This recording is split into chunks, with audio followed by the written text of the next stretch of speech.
Bakunda le zono de Yesu Kristo Sabala ya Bubuyei ya le 17 mai 2025. Thème ya mampu ya nzambi ya Bubuyei que Dieu une affaire personnelle. Dieu une affaire personnelle. Nzambi ya ke diambu ya nge musi.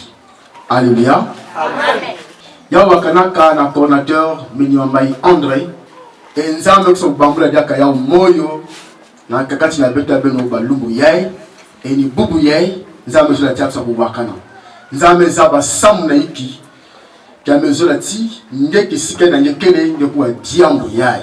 Dieu une affaire personnelle. Bakozakati le salut est individuel. Ça veut dire qu'on vous coule que ya mutu na mvukulu yandi. Mutu na ntima yandi.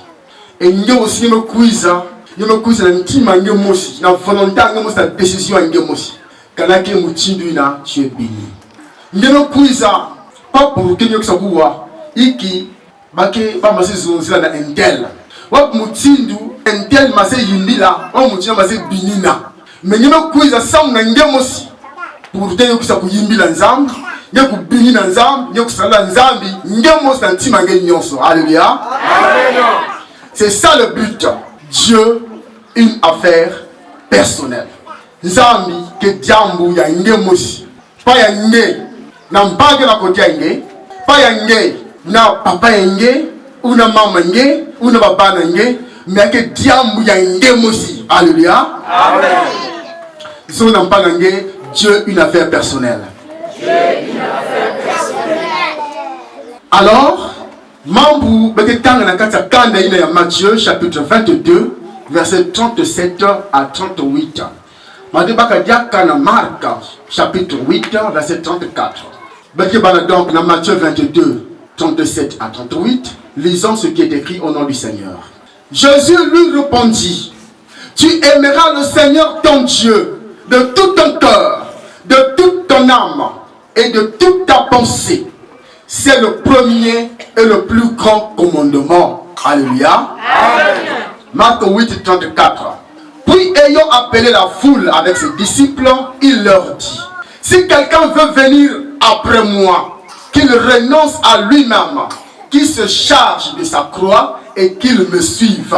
Alléluia. Amen. Yawanaka, Yesu besoin de kiufu que wapi musiku, monsieur nena musiku nyonso. C'était pour lui tendre un piège. Parce que les gens disent, nous sommes oh, mais donc il y a une salaya, il y a une sonzaya. Madame Mosi Amesonati, Moussikou Mosi, le plus grand commandement. Zona Nzambiange, Nanti Mange Nyonso, Namouelange Nyonso, Namabanza Nyonso. C'est ma sabati, Nakata commandement yaï. Quand la nommé Nzambiange Nanti Mange Nyonso, Namabanza Namouelange Nyonso. Ça veut dire que Ngimali sala luzolo nyonso ya tata nzambi. Yina nzambi ke tumi sangela kusala, ngike sala yao. Yina nzambi kusala ngeti no kabula mutindu yai, pesila mutindu yai, mange sala yao parce que tu l'aimes. Ngike sala via usa mutu va me forcer nge.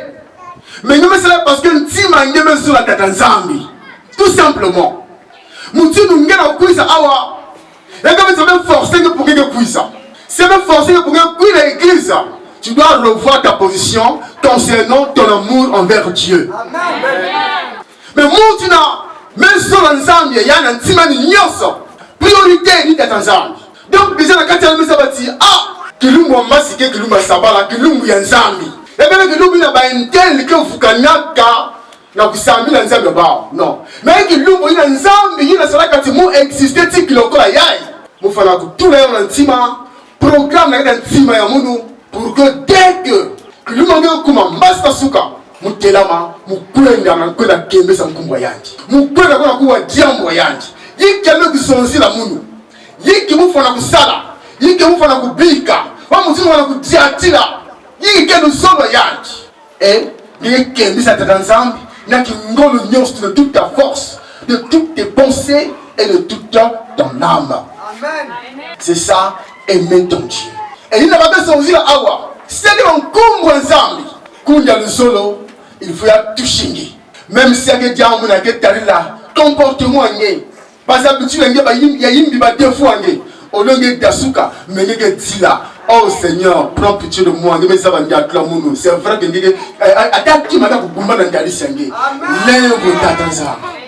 voilà comment tu dois aimer ton Dieu.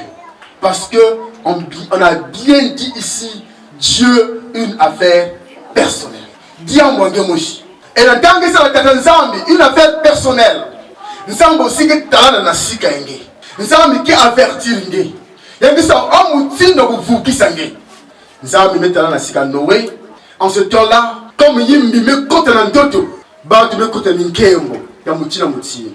Ba fête, ba mariage, ba yakunwa, ba anniversaire, ba arrêter de deuil. Quand mouti de boubouye parce que Jésus avait dit que il a eu un temps Noé. Quand il n'a pas salama avant que moi la moto puisse. Parce qu'en ce temps-là, les gens mangeaient et buvaient. Bah, nous avons avec non, mais vous l'avez que noka. Boubou yaimbe, bat la boudnoa, bat la yangala, bat la minkeba, moutina moutinou. Bah, mais si malati, bah, mais si malati, nous faut qu'elle. Alors, tellement que yimbi côté à Kanza, nous a dit non. Toto ya, il faut mouangi ça yao. Nous pouvons mettre dans la sika, ya Noé, moutou, mais vous avez grâce la sika dans ensemble. Noé mutana kana bombe nzambi. Noé mutana luzono na kata nzambi. Nzambi tena sika na mesoza. Mokisa la bukundi na ngai. Na Genèse 6, na verset 18 il dit, j'établis mon alliance avec toi. Tu entreras dans l'arche, toi et tes fils, ta femme et les femmes de tes fils avec toi. Nzambi sa alliance la mesa la mesa ti. Ngefu mufukisa ngai. Quand na kata boatu. Parce que yakena mvula ke kunoka, batu nyose ko romila. Et on nous dit ici que Noé exécutait tout ce que l'Éternel lui avait ordonné. Et Noé entrait dans l'arche avec ses fils, sa femme et les femmes de ses fils. Pourquoi? Pour échapper aux eaux du déluge. Alléluia. Amen. Donc Noé me dit, kutunga boatu. Père kukote na kati na yao. Samu yandi kuombi la ve. Samani kufuave. Samani kuvuka. Yani me obéir na ordre ya tatanzambi. Mutidu nge aussi nzambe kunatange awa. Nzambe wakisa ndinga yandi. Que zaba munu. Zaba mkumbu ya munu. Bika mambo ya imbi. Nike sala hiki. Nike puisa na sika tatanzambi. Nike tumama. Penge bika njatu na imbi ina. Pourquoi? Pour échapper au feu de l'enfer. Amen. Donc, quand le membre cause ba doute ou bien vous connaissez que non, ou bien non, Noé n'a pas hésité. Ou bien vous se posez question que depuis quand de base que membre de l'enfer na kumakave. Attention. Kaka ni mutina be vanda ka bato ntama. Imaginez, n'entamo na nongi na stati ma mvula ke noka pendant 40 jours et 40 nuits quand même à ta vous-même. Depuis Bangkok, depuis la génération des générations. Depuis quand? Vous avez quand même une semaine, matin, soir, ou bien jour, nuit, même une semaine. Mais donc, pendant 40 jours, depuis quand? Vous voyez? Baba tu mingi, que perdre. Le salut sur Tatanzambi, le sakumu la Tatanzambi. Alors que, Bame Kouvanda averti na Tatandoshi. Bame Laki Sangue, Bame Zonzi Langue, Bame Siami Sangue, Bame Reprochenge. Mais nous les enfants disent, ah, mon papa, tu vas être surpris. Zabati, Diambo Lusambulu. Et que Diambo d'abord, il y a un Diambo aussi. Pas un Diambo Pangaki. Si Dieu te dit aujourd'hui, comme il t'écrit, lorsque vous entendez ma voix, non, ne sucez pas vos cœurs et ne soyez pas longs à comprendre. Ne me kouanding dans Zambi. Telama. Bika mambo imbina. Baga direction en bête en Zambi la kutumi sangue. Moutia na sika Abraham. Nzamba na sika Abraham. Telama bika bwana nge. Kisika ina keba paru nge, batata nge. Kwa ina kisika ina nzambe ke ku filisa nge. Abraham s'est levé sans douter. Il y a le kwenda parce qu'il fallait se soumettre à la volonté de Dieu. Et nzambe na sika ni comme nyeme kutumama, nyina kwendaka. Alors, muke kusakumu na nge. Alléluia. Amen. Et vous êtes muke sakumu na même. Ba ina peke sakumu na nge. Mais muke loka be ba ina ke loka nge. Quelle protection! Parce que là tu deviens ami avec Dieu. Donc tu deviens intouchable. Amen. Il y a une alliance. Mais aussi la sécurité. Une alliance, il y a une alliance. Même si il y a une alliance dans camarade. Que non, ah, il y a un camarade, un ami, on me dit trop bien. Non, il y a un voisin, on me dit trop bien. C'est une alliance, oui. Il me compte la carte mutuelle, les gars, alliance c'est bien. Il me couche à Bakala, les gars, alliance c'est bien. Bon, ça me met dans ma banque de la mairie. Il y a une alliance. Mais quand il y a une alliance, on dit la sécurité de l'alliance, il y a une Amen. C'est la Tatanzambi, une affaire personnelle, diable, on a alliance pour nous protéger. Pourquoi nous avons parce que Muntu, les gars Souka, les gars ont limité la force, le pouvoir. Mais Nzambi, non. Il est toujours présent, mais si tout. Alléluia. Voilà pourquoi, beaucoup de solo, dans le temps où Moïse comprend du diable, il y a un talent dans la Sika Pharaon, comme le fils de sa fille. Donc, nous téco la Pharaon. Mais en tant que nous avons dans la Sikayandi, nous avons se revenir à la Sikayandi, nous comprendre que nous avons ni Yandien, nous avons ni Mouchinduyen. Et nous avons dit, nous avons dit, va, repars en Égypte, c'est là où sauver du camp d'amour. Il y a me quoi en Égypte, mais en face à Nami, en face à Pharaon. Pharaon, je suis arrivé. Mais quoi pas pour que nous va la presse, pas pour que nous va peut-être dire que nous ici à Égypte, pas peut-être pour que nous demander pardon, donc qui nous qui maka. Mais pour te dire que j'ai choisi un chemin, j'ai connu un Dieu, et c'est lui qui m'a envoyé sans mon nom. Zola Skangé, délivré par Israël. Amen. C'était pas facile. Pharaon, c'était le même. Ah, mais Moïse, il me soigne. Et maintenant, la position Moïse, il n'a pas besoin de là. Alors que, il y a avant Basika. Mais quand même, c'est quand même un prince. Nous devons vivre dans la cour royale, bien vêtu, mais il est cher. Il y a le Kwenda. Mais il apparaît devant Pharaon, ou berger. Donc tout débraillé, Pharaon s'est demandé ses gardes. Hey! Nous avons bien un Mounawa. Hein? Quel côté il me oh Moïse, même si c'est là que mon pays, mais il faut que la place à la presse. Pharaon certainement se sent pour corrompre Moïse. Façon pour bien, ce pour corrompre, vous tout qu'à la place à alléluia. Vous tout qu'à la place à Ngeli qu'on avait, que l'on a même berger, tel que nous m'a saleté. Mais Moïse me dit à Pharaon, Pharaon m'a waka, nous avons avec Dieu est une affaire personnelle. Nzambi ke diambu ya munu mosi. Nina munu nzambe talana. Munu mbeza ba iki nzambe zonzila munu. Mbeza ba iki na kada nzambi, ke trésor na nzambi, ke tukoma na nzambi. Et donc munu ni nzambe muka kusalila fa nous sommes ngé. Amen. Même si on travaille na sikanga na kufama, oui. Même si on travaille na sikanga na bazonneur, oui.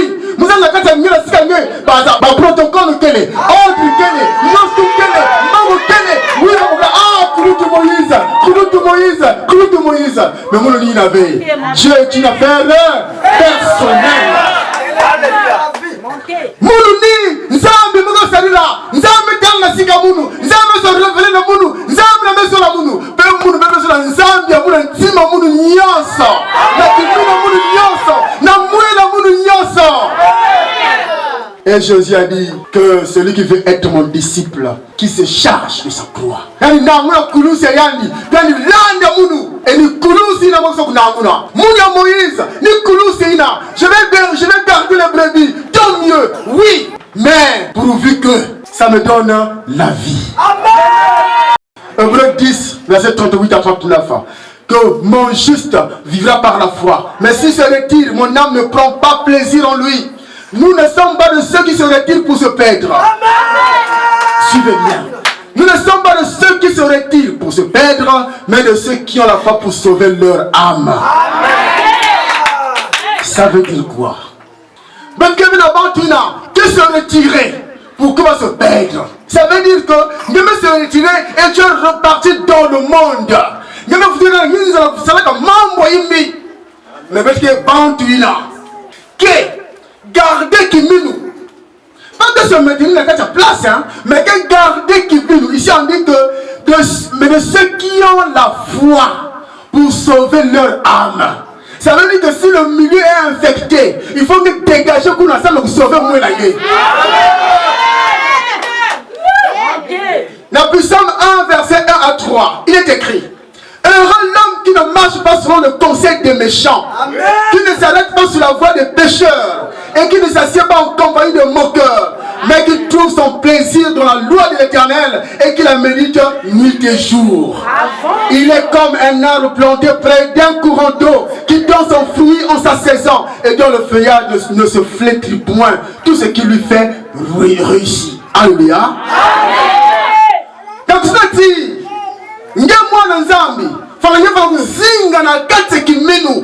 et quand tu constates que le milieu est impur, le milieu des méchants, dans le 2 Corinthiens 6, verset 14, que quel rapport y a-t-il entre Christ et Bélial, entre la lumière et les ténèbres? Alors l'Éternel dit, sortez du milieu de mon peuple, ne touchez à rien d'impur, venez à moi, et moi je vous accueillerai. Alléluia. Kanga manakasa kiminwenge. Ngeke se retirer. Mais pour que Dieu va de plus en plus sanctifier. Comme Moïse a retiré de l'Égypte, c'est pour aller dans l'intimité avec Dieu. Moïse a retiré de l'Égypte, c'est pour manifester encore la puissance de Dieu. Est-ce que c'est en l'Égypte nous avons la gloire en Zambina? Est-ce que la mer rouge qui s'est séparée? Oh, Dieu, une affaire personnelle.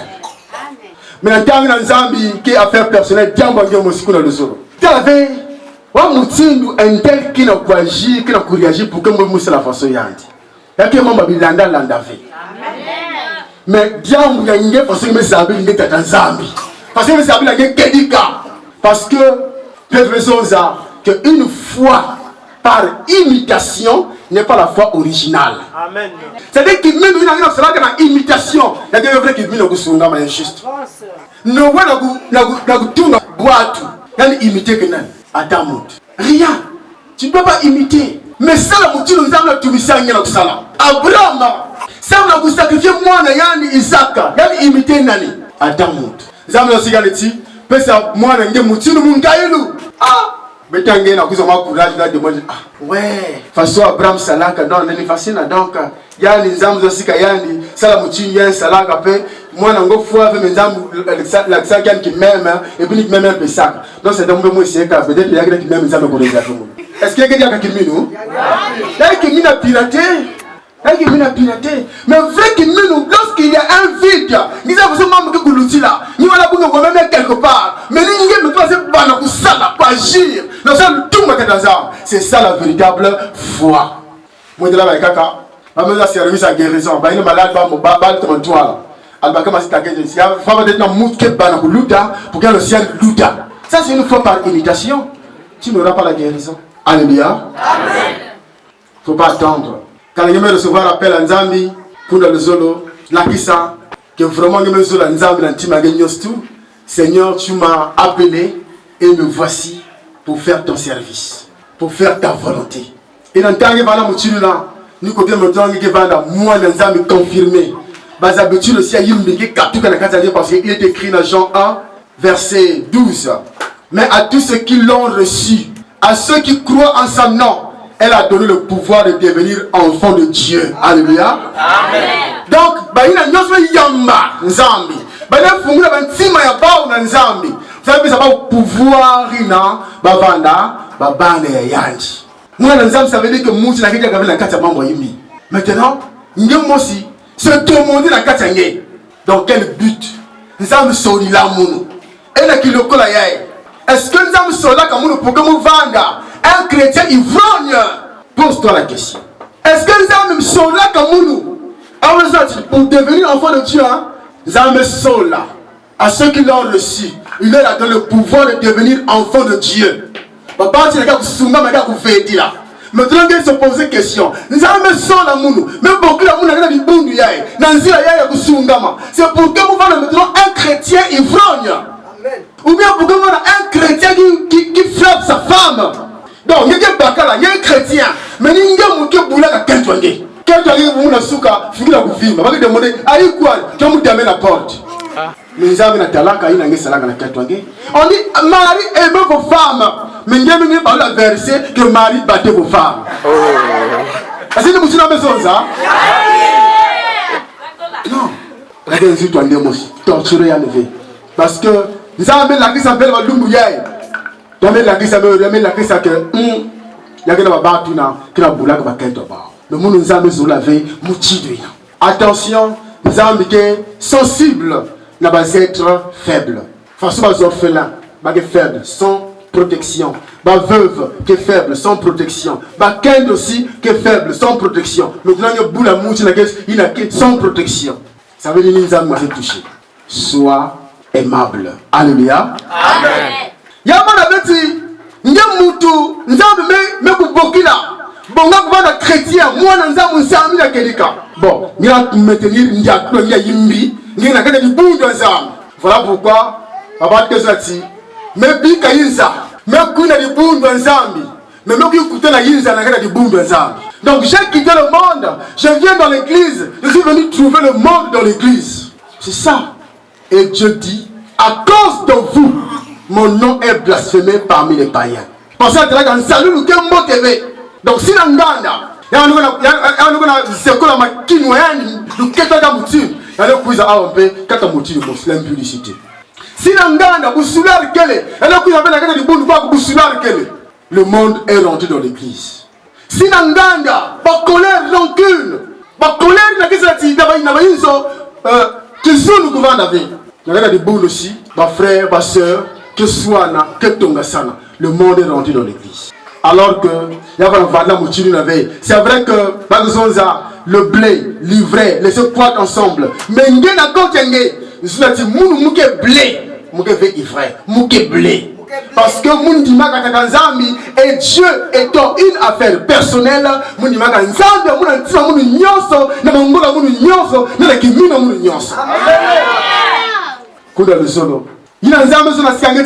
a vous avez déjà ta frère ou bien soeur que pique à l'été, que la semaine a tout le monde pour que nous aussi nous copier. Ben nous sommes là comme Nzambi au même moment. Ben nous sommes recevoir le Saint-Esprit et ben nous sommes là chaque monde. Pourquoi vous venez les grands un tel changer pour que nous la sonne dans la non, chacun a son alliance, chacun a son contrat avec l'Éternel. Et ça la part il a Nzambi tout c'est comme ça. Imaginez par exemple Samson nous sommes cigaretti. Il faut garder vos sous qui ont passé dans la puissance de mon Karanza. Ça va vous délivrer du cadre israélien. Quelle responsabilité! C'est un cas de sous qui la demande à Ngolo et comme nous l'avons dit à Ngolo, alors peuple d'Israël qui va anéanti, qui va faible. Les Philistins qui ça, qui foi ban Israël, qui domine Israël. Donc Samson va là charge, la responsabilité et vous gardez vos sous qui pour que Israël va toujours dans mon toit là, le pouvoir devant les Philistins. Maintenant, nous avons un cas de Moguzwa. Peu venir Moguzwa. Nous avons servi là ici. Dans le camp d'Engé, dans la banque, dans le Kentwenge, dans la société, dans le bout même Awa. Et nous avons vu ça mon gars dans le solo. Alors, mettez la bande du quoi? Combien de personnes qui vont affaiblir, qui vont anéantir? La bande du quoi qui va pouvoir va me yimbi. Samson, il y a un coup là, dans le souki là. Pour moi, jeune, il y a un coup là. Imaginez ceux qui parlent de moi, même si dans 15 ans, 20 ans, je suis dans 4 ans. Il y a quel niveau, dans quelle hauteur. Pendant que je suis coiffé, je suis moi qui toko. Il y a se raser, figure, mais il a. Mais il y a moyen de se raser, il est. Est-ce qu'il n'avait pas besoin d'être beau? Est-ce qu'il n'avait pas besoin de se rajeunir? Mais on s'est en alliance avec mon Dieu. C'est vrai, Ben va se faire une katula. Mais il y a Mounou. Dans le Zambia, on a parce que Dieu est une affaire personnelle. Alors, comme une affaire personnelle, nous avons besoin de scanner. Que mes filles, ça s'amène, moi, l'amour de Jésus-Christ, pour que tu passes de la mort à la vie. Pour que nous ayons une million dans le monde, il y a un pic à yao, il y a beaucoup de monde dans Zambie, il y a beaucoup de monde qui sont là, qui sont là. Nous avons beaucoup de monde awa, sans vous dire que vous foi. Comment Dieu peut t'appeler? Il me couille, c'est dans le bundu, mais pour que tu viennes mourir. Il me couille dans le bundu, c'est pour que ça vous soigne, ça va battre, pour que ça vous tombe, pour que ça vous rejette. C'est pour que nous vivions réellement. Alléluia. Amen. Alors, diable monsieur Bikana, n'a dit Nzambi qui affaire personnelle. Nzambi sola nge, Nzambi sola nge. Nous n'avons pas de Nzambi. Alors, tu es maintenant en sécurité. Mambo nge qui ange bampange. Situation nge yamane mbasi, yamane mbote, qui ange bampange. Nge n'a se paniquer ve, nge n'a se troubler ve. Zabati ya munu, mambo munu yai. Yakina waboko Nzambi tina ku gérer yao. Engezo na kata ngeti. Pour l'amour, c'est vrai. Qui me fait la carte à mon Bamezonza, qui me fait mon signe de battre du soya, généralement, qui est un louf. C'est difficile que nous s'en sortir. Mais on a carte à pour mon cas est différent. Alléluia. Mon cas est différent. Quand il y a beaucoup de temps, Yesu me prend la piscine de Bethesda. Pendant que je malade, je vais faire un peu de temps. Mais il y a la malade qui vient de Moutogolo, il y a des cas différents. Dès que Jésus est arrivé en ce lieu, il y a des amis qui viennent à Moutou. Il y a des gens qui viennent à Moutou. Alors, pourquoi? Parce que son cas était différent. Alléluia. Amen. Il y a aussi, même si la société, dans la compagnie, il y a des étrangers. Et les étrangers, mon cas est différent. Sans papier, mon cas est différent. Mon cas est différent. Alléluia. Même si la carte a des kanda, ou bien la carte a quartier, dans le quartier, dans les kanda, c'est difficile de faire un examen, de faire un bac. Quand on a bac, le col me souka. Mais je dis mon cas est différent. Mon cas est différent parce que Dieu, une affaire personnelle. Nzambi na kati ya muna kama nzambi bati nyostu nzambi ya munu ke ya munu. Et comme nzambi ke nzambi ya munu ke diambu ya munu, donc ka ya munu c'est que ka ya munu na nzambi. Amen. Même si c'est là comme mbungu. Quand mbungu marché que fait ankari na kata problème que marché que fait voilà ya muchinwe. C'est mon cas est différent. Quand le diable te souffle dedans, oh, il est pensé qu'il y a son coin, il y a son sadiki. Nous allons manger bango, nous allons manger lait. Zona mouti na na mbebe na mon cas est différent. Que dans la gueule du camp, il y a du camp, il y a du coin là, oui, à vous le point là. Mais zona dit, mon cas est différent. Mais à Mounou, malgré salama, vous le coin là, quand vous voyez qu'il est. Que non, ben la maison du fond du camp de Beto, tout fois pour Bouddha césarienne, Bouddha césarienne. Même Balayaï, que non, dans Kumba, nous avons dit comme Dieu, une affaire personnelle, nous avons que ça, mon cas est différent. Il y a pas au canal du Slamoutina, il y a mon cas du Slam façon à Kaka. Parce que tout le monde a un cas, est-ce que façon aussi, c'est fait aussi avant là, façon aussi.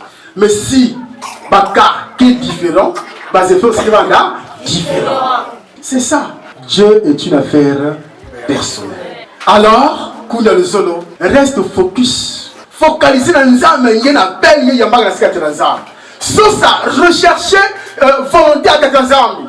Et que Nzambe soit là parce que mon cas est différent. Nzambe qui a fait à mon Nzambe, na mon qui doit dire que mon Kunda na mon moi na yandi. Na mon intel.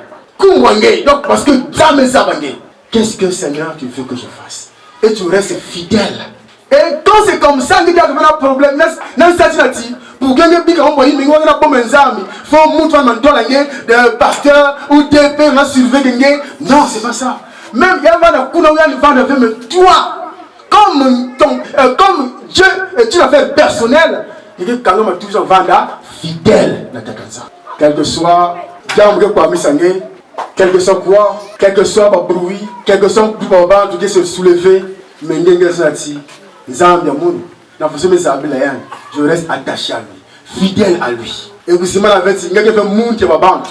Il y a un monde où il y a Placide. Il y a un monde qui a Kerben, il y a un monde qui a Nani. Mais il y a un monde où il y a Christo. Amen. Il y a Christo. Parce que vous parlez de Paul. Mais ça me dit que moi je suis de Paul. Moi je suis d'Apollos. Mais dans le a raisonné que vous n'êtes-vous pas des hommes charnels?